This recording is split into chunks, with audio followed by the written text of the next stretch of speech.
Y hay dos palabras que vamos, Luis, cuando te haga así, que está, ¿ok? Hay dos palabras que vamos a estar meditando, la palabra posición y la palabra condición. Posición y condición. Posición y condición. Dice el versículo 20 del capítulo 2 de Apocalipsis. Pero tengo unas pocas cosas contra ti, que toleras que esa mujer Jezabel, que se dice profetiza, enseñe y seduzca a mis siervos a fornicar y a comer cosas sacrificadas a los ídolos. Padre, te damos gracias porque tú eres bueno, porque tu misericordia es para siempre, Señor, por tus bondades. Y ahora te suplicamos, te pedimos, Señor, que hables a nuestras vidas. Glorifícate, oh Dios, y que tu palabra sea de gran bendición a donde quiera que llegue. En el nombre de Jesucristo lo pedimos y decimos amén, amén y amén. Siéntese, por favor. Gracias, Jesús. Dije que vamos a hablar acerca de esa brecha entre la palabra posición y la palabra condición. El nombre Jezabel significa la casta, es decir, se habla de castidad, castidad, pureza, la casta. Y aunque de casta solamente tenía la apariencia, de casta solamente tenía la apariencia. Dije que de casta solo tenía la apariencia. Pues este es precisamente el fruto de la doctrina de Jezabel. Apariencia. Y jamás la iglesia del Señor había sido una iglesia solo de apariencia como hoy. Una iglesia de apariencia. Este es el problema que tenemos hoy. Y nosotros tenemos que saber si somos genuinos o si no somos genuinos. Si somos de Él o no somos de Él. Si le pertenecemos o no le pertenecemos. El fruto de la doctrina de Jezabel es crear creyentes de apariencia. Creyentes de vestidos largos, mujeres de vestidos largos, pero que están lejos de vivir una vida que realmente agrade a Dios. Hombres con camisas blancas y pantalones negros. Aleluya. Y vean ustedes que hoy más que nunca se quiere crear, porque ese es el fruto de la doctrina de Jezabel, crear una brecha entre la posición en Cristo y su verdadera condición espiritual. Crear una brecha. En otras palabras, como decir, mire, una cosa es lo que somos en Cristo y que no tiene nada que ver con lo que somos en la realidad. ¿Cómo que no tiene que ver lo que somos en la realidad? No puede haber divorcio, no puede haber independencia en nuestra condición y nuestra posición en Cristo Jesús. Nuestra condición y nuestra posición deberían estar juntas. Lo que somos en Cristo y lo que somos en nuestra vida práctica. Parece que no lo están entendiendo algunos todavía. Ahora, ¿qué es lo que yo quiero decir? ¿Qué es lo que quiero decir con posición en Cristo? ¿Qué es lo que quiero decir con posición en Cristo? Bueno, que en Cristo somos perfectos. En Cristo somos justos. En Cristo somos santos. En Cristo Jesús. Somos perfectos, justos y santos. En Cristo Jesús. Base bíblica, Romanos capítulo 8, versículo 1. Ahora pues, ninguna condenación hay para los que están en Cristo. Ahora pues, ninguna condenación hay para los que están en Cristo Jesús. Los que no andan conforme a la carne, sino conforme al Espíritu. Los que no andan conforme a la carne, sino conforme al Espíritu. Pero dice que para esto no hay ninguna condenación. ¿Por qué razón? Porque en Cristo somos perfectos, porque en Cristo somos justos, porque en Cristo somos santos. Primera de Corintios capítulo 6, versículo 11. Y esto erais algunos, mas ya habéis sido lavados. ¿Cuántos han sido lavados? Ya habéis sido santificados. Ya habéis sido justificados en el nombre del Señor Jesús y por el Espíritu de nuestro Dios. Observen ustedes que la Biblia no dice seremos, ya hemos sido santificados, ya hemos sido justificados, ya hemos sido lavados en el nombre del Señor Jesús y por el Espíritu de nuestro Dios. Aleluya. ¿Qué es lo que estoy tratando de decirles? Bueno, que aquel que recibió a Jesús como su Salvador, yo espero que usted haya recibido a Cristo como su Salvador. El que ha recibido a Cristo como su Salvador, el que ha nacido de nuevo. El que ha nacido de nuevo. Porque recibir a Jesús y no nacer de nuevo no vale la pena. Hay que recibir a Jesús y haber nacido de nuevo. Esta persona tiene una posición santa y sin mancha delante de Dios. Todos aquellos que han recibido a Cristo, todos aquellos que han sido lavados con su sangre, todos aquellos que han nacido de nuevo, ¿cómo están delante de Dios? Bueno, tienen una posición santa y sin mancha delante del Señor. Bueno, Pablo lo dice en Corintios capítulo 5 versículo 17, de modo que si alguno está en Cristo, nueva criatura es. Las cosas viejas pasaron. He aquí, todas son hechas nuevas. Esta es nuestra posición. Esta es nuestra posición. Sin embargo, nuestra condición, y cuando hablo de condición, hablo de vida personal. ¿Entendió lo que dije? Una cosa es la posición en Cristo como resultado de que lo hemos recibido como Salvador, como resultado de que hemos nacido de nuevo, es que ya hemos sido justificados, ya hemos sido santificados, ya hemos sido lavados, tenemos una posición santa y sin mancha. Sin embargo, nuestra condición muchas veces contradice nuestra posición. En otras palabras, nuestra condición se aleja de nuestra posición, cuando no debería ser así, sino que nuestra condición y nuestra posición, nuestra condición y nuestra posición deberían ser iguales. Si nuestra posición en Cristo es santa, nuestra vida debe ser santa. Si nuestra posición en Cristo es de gente justa, nosotros tenemos que vivir una vida justa. Si nuestra posición en Cristo es que todas las cosas viejas pasaron, en nuestra vida práctica diaria también las cosas viejas tienen que haber pasado. Aleluya.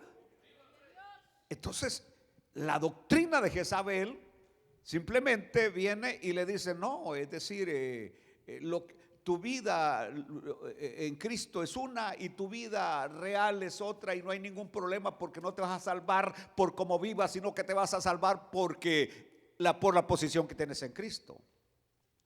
Por eso es que tenemos hoy una iglesia debilitada, una iglesia donde los cristianos, Dios mío, caen al suelo a cada rato el diablo les da vuelta de gato.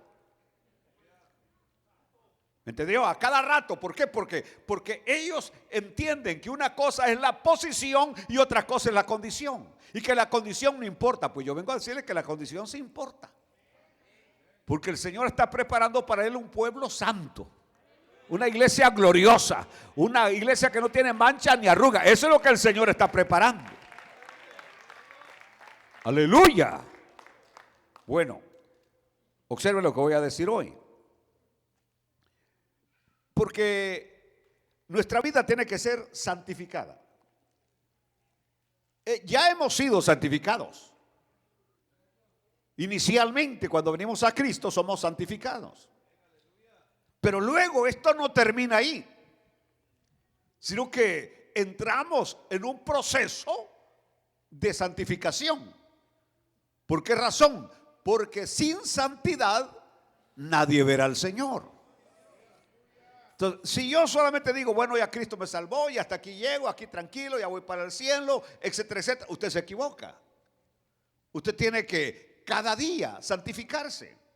¿Y cómo nos santificamos? Bueno, nos santificamos con su palabra, leyendo su palabra. Cada vez que leo su palabra me estoy santificando.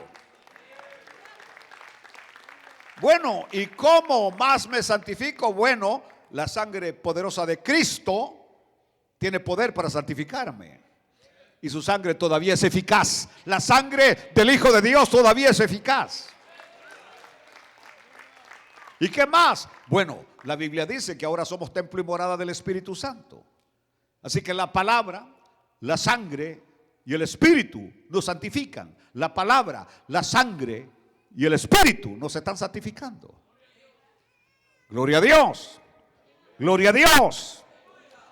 Entonces, si dice Pablo en 1 Tesalonicenses capítulo 4 versículo 3. Dios mío, que el Señor nos ayude con este sonido que tenemos. 1 Tesalonicenses 4:3. A ver si lo tenemos, hermano Henry. Pues la voluntad de Dios es vuestra santificación.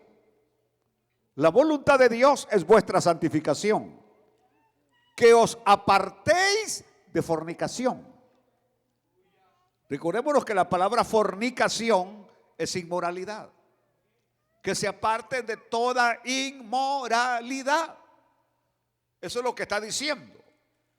Bueno, entonces, si nosotros permitimos que se abra una brecha entre posición y condición, si decimos que creemos en Jesucristo, pero al mismo tiempo perseguimos el espíritu de este mundo, estamos mal. Estamos mal. Si nosotros decimos que creemos en Cristo, pero perseguimos el espíritu de este mundo. Luisito, ahí solamente súbeme los monitores, por favor. Si perseguimos el espíritu de este mundo, ya sea en el área moral o en el área financiera, quiero que ustedes observen que es donde el enemigo más trabaja, en el área moral y en el área financiera. Área moral y área financiera. Si nosotros decimos que hemos creído en Cristo, pero todavía perseguimos, ¿somos qué? Presa del área moral, de la inmoralidad pues, y de lo financiero, que lo que nos importa es las cosas de este mundo. Cuando usted y yo lo entendemos perfectamente, que nada hemos traído y nada nos llevaremos de esta tierra. Gloria a Dios. Ya casi, Luisito. Ya casi ni le muevas ahí termino ahora. Entonces, si yo creo en Cristo, pero todavía persigo el espíritu de este mundo, el espíritu de Jezabel me está corrompiendo. Vaya pues, voy a hablarle a los hombres. Hay hombres aquí, vea. Si usted no es capaz de decirle no a cualquier volado que pase enfrente de usted, y estoy hablando de un volado que le llame la atención, porque hay volados que no llaman la atención. ¿Entendió? Que aunque usted estuviera solo en una isla con esa persona, no pasaría nada. Aleluya. porque no le llama la atención. Pero estoy hablando de aquello que sí le llama la atención. Pero como usted pertenece a Cristo, usted vive para Dios y no para complacer sus deseos, ni sus ojos, ni su carne. Aleluya. Es decir, usted no anda con cinturones que tienen una doble G, una doble G. No anda con carteras que hay que andar planteando, porque usted no vive para este mundo, vive para Dios. Gloria a Dios. Aleluya. Aleluya. Bueno, cuando nosotros venimos y borramos la distinción entre condición y posición, esto inclusive puede llevarnos a una extrema hipocresía. Yo he escuchado a unos expositores de la Biblia, que por eso es que traje este mensaje, que diciendo que el que peca es el viejo hombre. Dice, yo no peco. El nuevo hombre no peca. El que peca es el viejo hombre. En otras palabras, yo no peco porque el que peca es el viejo hombre. Y me quedé con los ojos cruzados cuando oí de este predicador diciendo que, dice, yo no peco, el viejo hombre es el que peca. Y dije yo, ¿qué ondas? Así dije yo, ¿qué ondas? Es decir, esto es como aquel muchacho que llegó donde el cura y le dijo, padre, le dijo, ¿verdad que es malo decir Neles? Le dijo, Simón, hijo, le dijo. Entonces yo dije, ¿qué ondas? ¿Cómo es esto? Y de ahí fue donde inicié este estudio. ¿Cómo es posible que por mi posición soy una nueva criatura, pero por mi condición soy una vieja criatura? Entonces la que peca es la vieja criatura, la vieja criatura, no la nueva.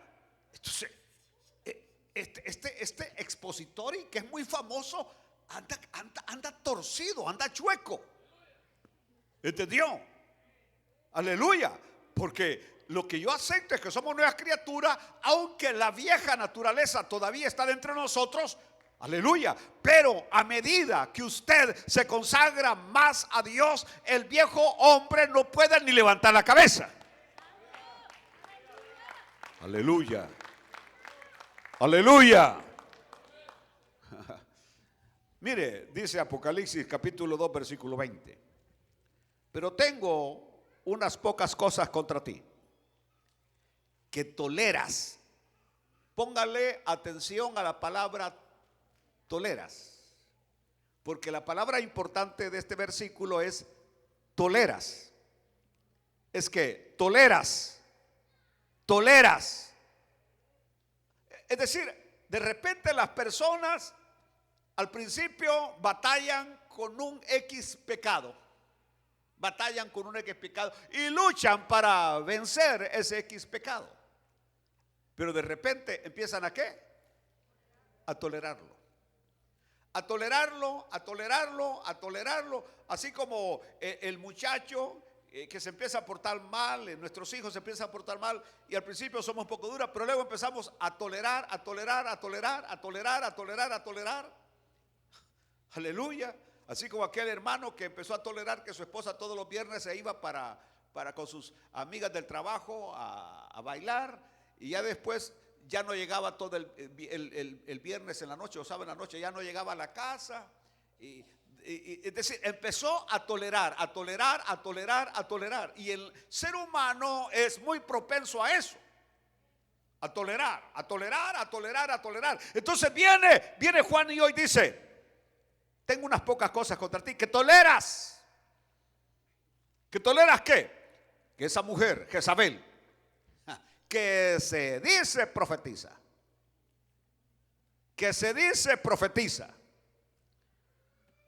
Muchas veces las que más profetizan son las más diablas. Que se dice profetiza. Enseñe y seduzca.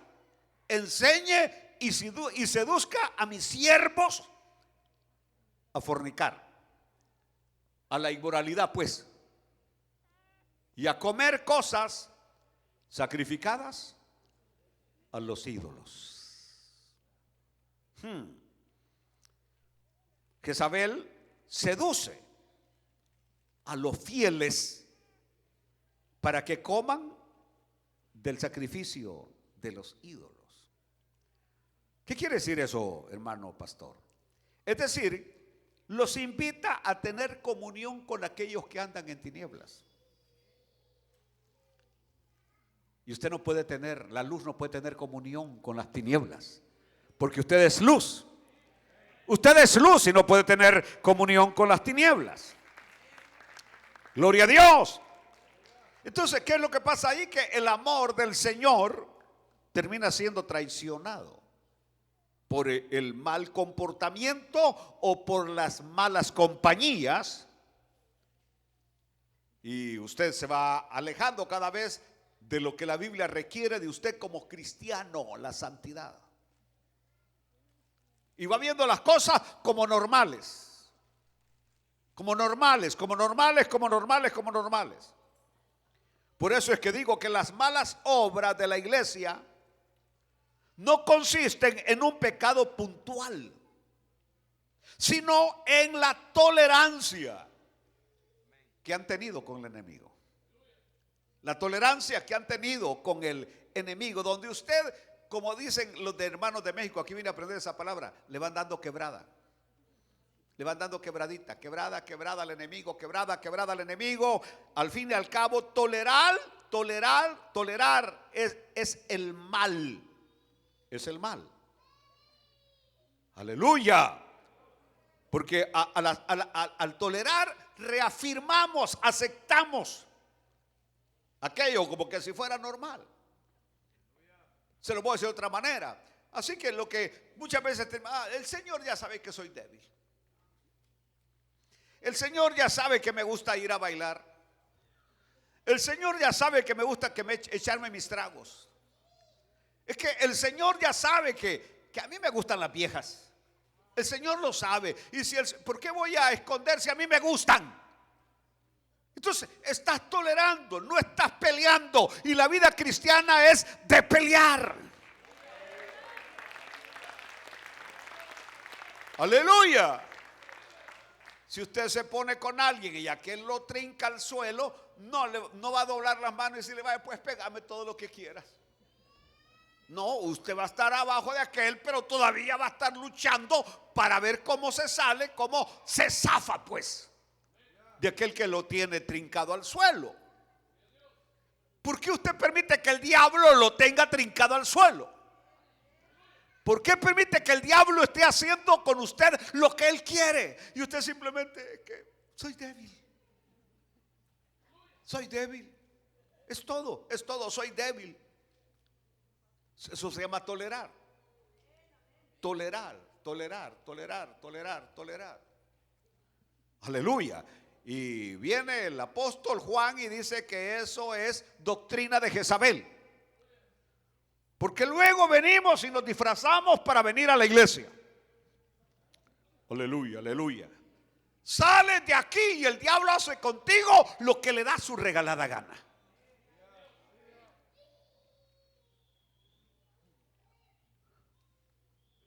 Apariencia.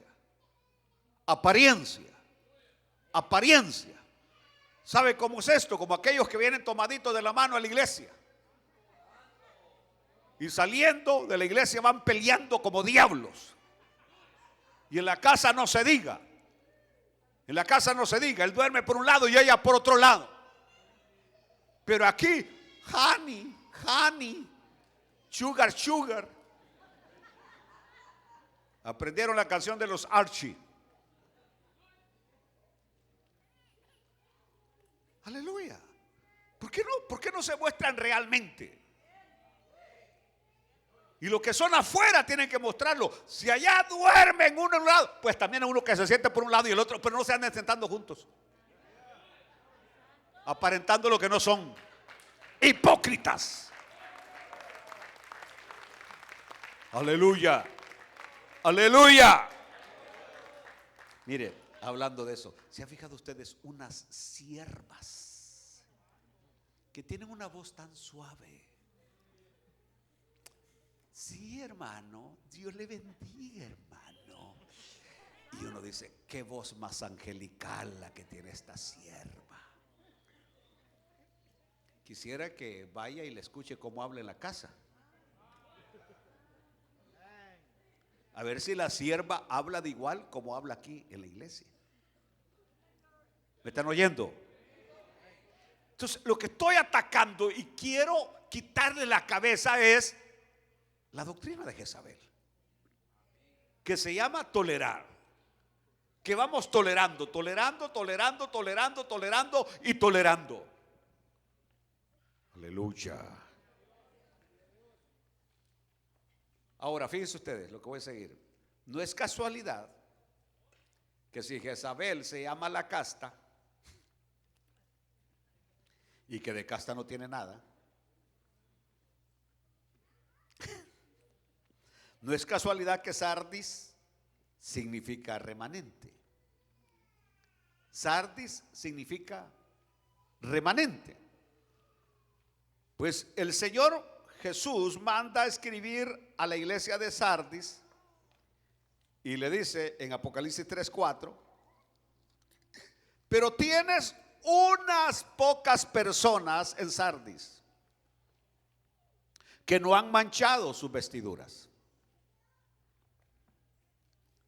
y andarán conmigo en vestiduras blancas porque son dignas. Dios santo, esto lo pone a uno, al verdadero creyente, esto debería preocuparlo.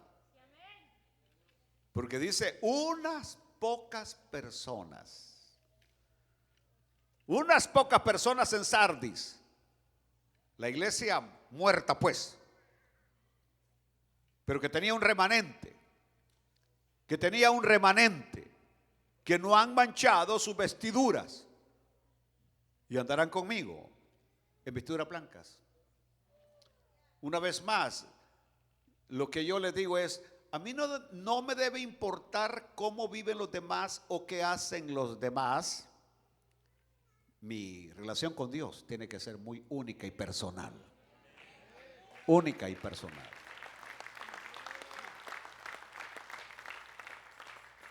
Ahora, estas pocas personas que menciona Apocalipsis 3:4, aleluya, significa que estas personas vivían o viven, actualizando el versículo, en una completa y totalmente santificación. Es decir, lo que estoy tratando es de llevarlos a ustedes que nuestra posición y nuestra condición deben estar juntas. No tiene que hacerse la brecha más ancha. Porque en algunos la brecha entre posición y condición ya es de kilómetros. Comenzaron muy bien. Comenzaron muy bien y trataban de llevar una vida muy agradable a Dios y prácticamente la brecha no existía al principio porque usted vivía una vida muy consagrada, dedicada a Dios, entregada a Dios. Pero poco a poco empezó a aparecer la brecha. ¿Y sabe cuándo, más que todo, cuál es el problema? De aquellas personas que se allegan a nosotros. Aquellas personas que se allegan a nosotros. Si una persona se allega a tu vida y en vez de ayudarte a subir espiritualmente, te hace decrecer, esa persona no sirve. Porque la persona tiene que llegar a tu vida para hacerte crecer espiritualmente y no para hacerte decrecer espiritualmente. Aleluya. Yo debo desear el crecimiento espiritual suyo, como mi hermano que usted es. Yo no puedo arrastrarlo, llevarlo a usted hacia el mal, sino al bien. Ahora bien, en esta iglesia de Sardis, este grupo, este remanente, había comprendido que había una separación radical entre la muerte y la vida, entre la luz y las tinieblas, entre lo santo y lo profano. Tiene que haber ¿qué? Una separación radical. Ahora observen, no dice que las ropas de estos pocos estuvieron un poco manchadas. No dice eso. Sino, y esto era una alabanza para Dios, que nunca sus ropas fueron manchadas.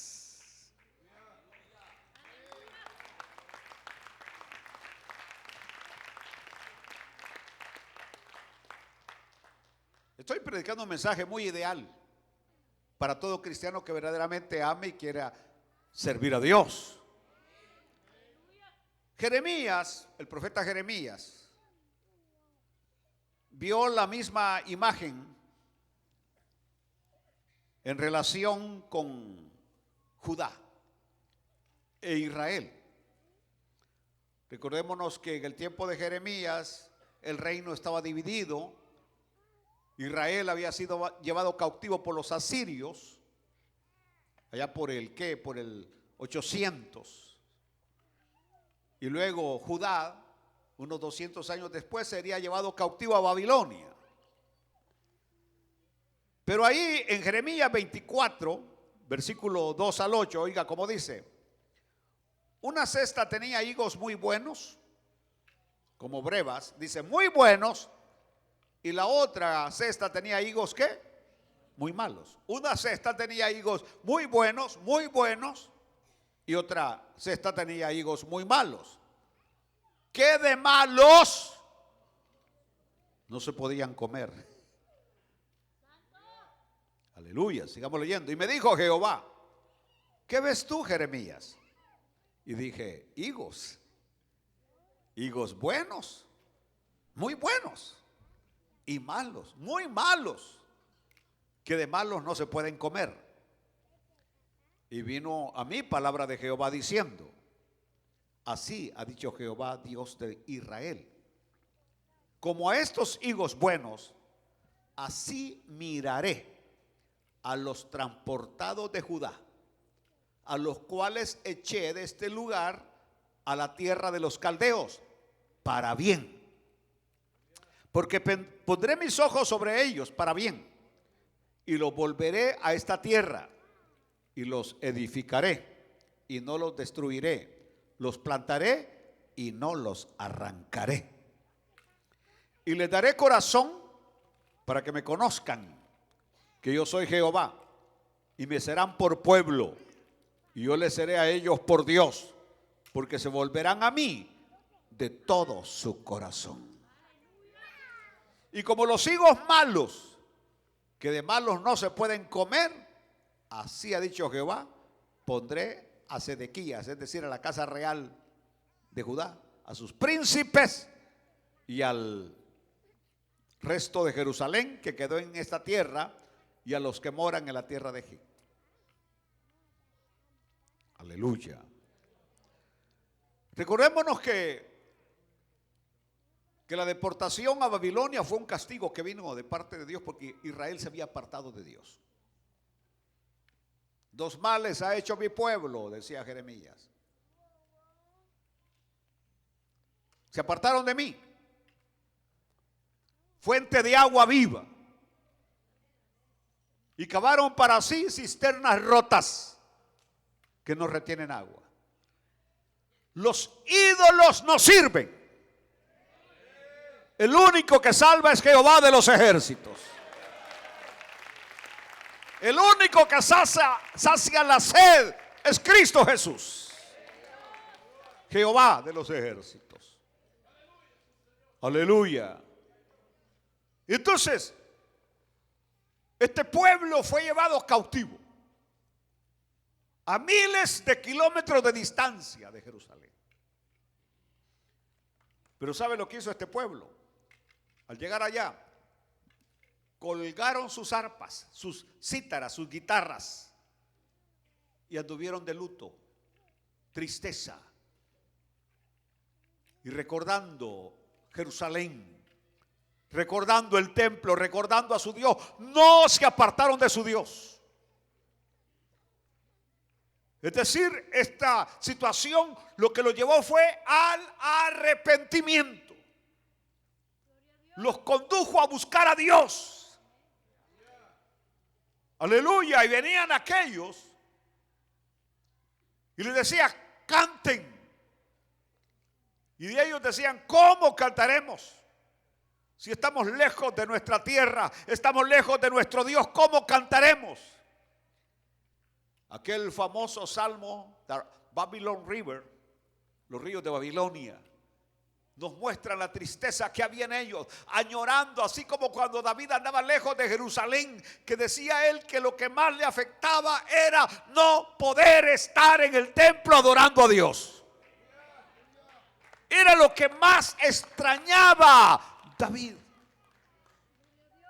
Me escribe un hermano de México que fue miembro de esta iglesia y me dice, desde que me vine, pastor, mi vida se va secando, se va secando. Como recuerdo, como anhelo los cultos de la iglesia, como quisiera estar ahí.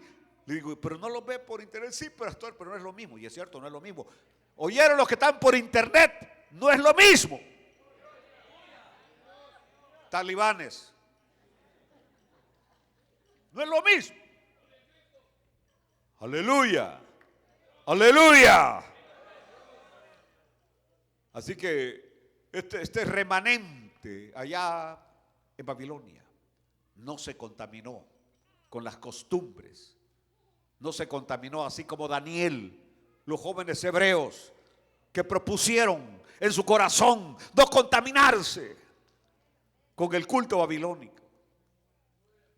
Y por eso Dios los libró, porque a los que se consagran para Dios, Dios los libra de todo mal. Dios los libra del fuego. Dios los libra de los leones.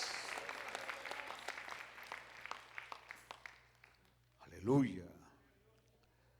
Y entonces a estos higos es lo que le llama la palabra del Señor hoy, higos buenos. Higos buenos. Buenos. No dice la Biblia buenos y otros no tan buenos. Dice higos buenos, muy buenos. Y los que son buenos son buenos. No dice más o menos buenos, no. Los que son buenos son buenos.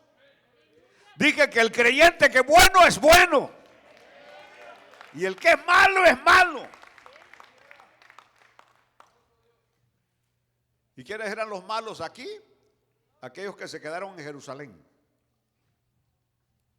Y que ni aun cuando vieron que el templo fue quemado, destruido, las murallas cayeron, ni aun así se arrepintieron y se volvieron a Dios. Es decir, algunas veces llegan cosas a nuestras vidas con el único propósito objetivo de que usted busque a Dios, de que se arrepienta. Entonces, en otras palabras, Dios viene y permite al enemigo que lo apriete, que pierda el negocio, que empiecen a suceder cosas, pero es el Dios de amor alándolo con cuerdas. Con cuerdas. Aleluya. Bueno, quiero decirles que con el Señor no hay tolerancia para la oscuridad. ¿Entendió? Por eso, disculpe, ya estas elecciones pasaron y yo estoy contento que el Señor nos ha dado por lo menos 4 años más de gracia. Yo ya estaba pensando cuando vinieran 2 muchachos que por ley tenía que casarlos, y si no, pues yo iba a ser demandado, podía ser preso. Es decir, teníamos a una señora, Dios mío, que yo nunca he visto una persona más demoníaca que ella, con una posesión demoníaca más terrible que esta señora que corría para presidenta. Terrible, terrible. Ustedes, porque viven todavía allá en unas medias oscuridades, no se daban cuenta de lo que realmente estaba pasando. Y yo le doy gracias a Dios todavía, porque vamos a tener por lo menos 4 años más de libertad para predicar este glorioso evangelio, y debemos de aprovechar estos 4 años para predicar el evangelio con libertad. Si no los aprovechamos, después no nos lamentemos. Porque yo puedo ver que después de estos 4 años otra vez regresarán los tentáculos del mal al poder. Tenemos que aprovechar este tiempo, que todavía vamos a gozar de libertad para predicar el poderoso mensaje del evangelio de nuestro Señor Jesucristo.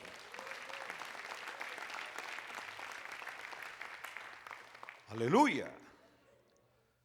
El día que fui a votar, yo me maravillé porque andaban unos viejitos que como se veía el panorama y como los medios de comunicación muy afines al Partido Demócrata. Y esto es lo terrible. Habían pastores, amigos míos, evangelistas, que decían: si usted va con el trompa, decían así, dígame para borrarlo. Es decir, qué gente, Dios mío, ¿a dónde está la claridad de mente? Santo Dios.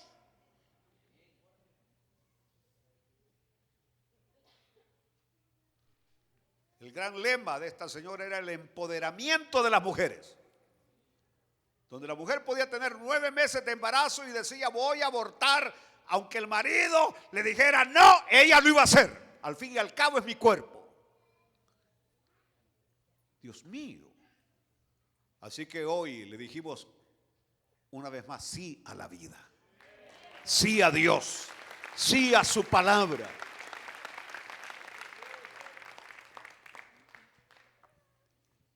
Yo sé que algunos de ustedes andan ahí entre azul y buenas noches, pero Dios los bendiga también. Porque muchos de ustedes lo hacen por papeles. Si usted no ha cometido crímenes en este país, usted no tiene que tener ningún miedo que lo van a sacar de este país. Porque ahí vino alguien y me dijo: pastor, dicen que aunque usted sea ciudadano naturalizado, lo van a sacar de este país. Si usted ha cometido crímenes, usted merece estar en su país. Y si yo he cometido crímenes, merezco ser sacado de este país. Yo no voy a tener en mi casa, imagínense que yo meta a alguien a vivir en mi casa y que ese bandido me anda enamorando a la mujer, me anda queriendo conquistar una de mis hijas. Yo lo saco a ese.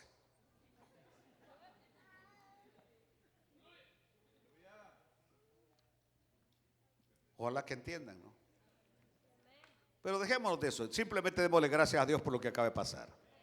Lo que estoy diciendo es que con el Señor no hay tolerancia para la oscuridad. Lo oscuro es oscuro, lo negro es negro y lo blanco es blanco.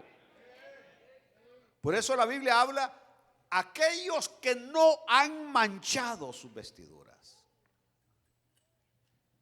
Aquellos que no han manchado sus vestiduras. Es decir, ese pequeño remanente, de acuerdo al versículo, dice que andarán con él con vestiduras blancas. Y dice, porque son dignas. Ahora, esas vestiduras blancas aquí no son las vestiduras de justicia que tenemos los creyentes, sino son las vestiduras de los vencedores. De los vencedores. Porque luego el versículo dice: el que venciere será vestido ¿de qué? De vestiduras blancas. Y no borraré su nombre del libro de la vida, y confesaré su nombre delante de mi Padre y delante de sus ángeles. Algunos se quedan callados.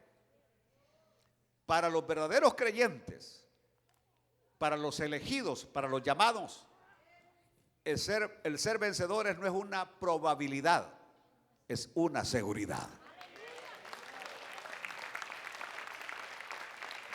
¿Por qué razón? Porque el que está en mis manos, nadie lo puede arrebatar. No me elegisteis vosotros a mí, yo os elegí a vosotros. Y el Padre que me lo dio, aunque seamos así de feos, es más poderoso que todos. Y por eso nadie lo puede arrebatar a usted de la mano de Dios. Por eso es que la Biblia dice, con Cristo somos más que vencedores, por medio de aquel que nos amó. Entonces, el ser vencedores, porque aquí está lo lindo, usted y yo sabemos si somos remanente o no somos remanente. ¿Me están oyendo? Usted lo sabe si es remanente de Dios o no lo es. Y el remanente de Dios dice que Él lo va a vestir cuando Cristo venga después de la primera resurrección. Venimos con vestiduras blancas resplandecientes, equipados como vencedores, y acompañaremos al Hijo de Dios en su procesión triunfal por los cielos. Oh, gloria a Dios. Y dice la palabra del Señor de que el libro va a ser abierto y ahí se revelará los nombres que están inscritos en ese libro. Nombres que Dios escribió desde antes que el mundo fuese hecho. Y escribió nuestro nombre en ese libro. Óigame bien. Pero una cosa es que Él haya inscrito el nombre nuestro ahí. Y otra cosa es cuando Él abra el libro y lea nuestro nombre.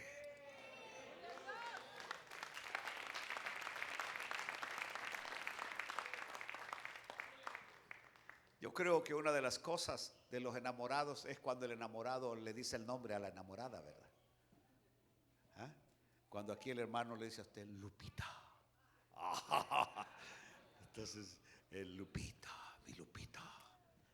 Entonces, el oír el nombre de uno en los labios de aquella persona que uno quiere, aprecia, es lindo, es lindo. Imaginen ustedes cuando Cristo pronuncia nuestro nombre.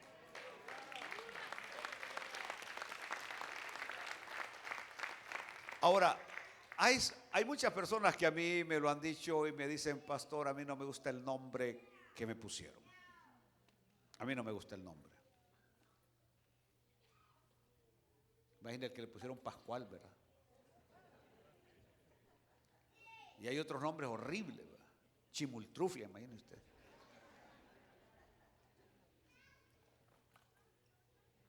Pero ¿saben qué dice la Biblia? Y aquí termino hoy.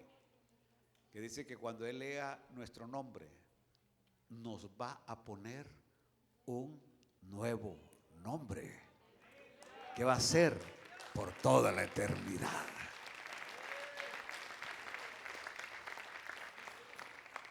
Así que de una cosa estoy seguro, yo no me voy a llamar Ismael por toda la eternidad, sino que Él me va a poner otro nombre. El nombre con el lenguaje celestial. Y alabamos a Dios por eso. Entonces termino. Si usted es un vencedor, un día el Señor confesará su nombre delante del Padre y de sus santos ángeles.